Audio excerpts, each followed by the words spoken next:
আমাদের দাবি প্রশাসন অতি দ্রুত 24 ঘন্টার ভিতরে তার বিচার করতে হবে। কথা বলুন ঠিক কিনা?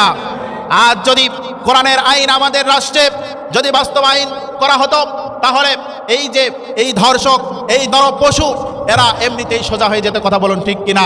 24 ঘন্টার ভিতরেই তাদের বিচার করা হতো। একজন ধর্ষক, একজন হত্যাকারী, জেনাকারী, তার বিচার হতো 24 ঘন্টার ভিতরে। হয়তো তাকে ফাঁসিতে ঝুলাতে হতো, অথবা তাকে মাজা সমান গেড়ে ফেলে পাথর মেরে মেরে তাকে হত্যা করা হতো, অথবা তার হাত পা বেঁধে মাথা নোয়ায়ে তাকে তরবারি দিয়ে এক আঘাতে তার গর্দান আলাদা করে দেওয়া হতো।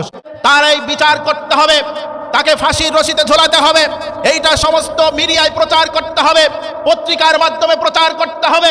এইটা সারা পৃথিবীব্যাপী যদি প্রচার করা হয়, তাহলে আগামীতে আর এই জাতীয় চিন্তা চেতনা মানুষ মাথার ভিতরে নিয়ে আসতে পারবে না। কথা বলুন ঠিক কিনা?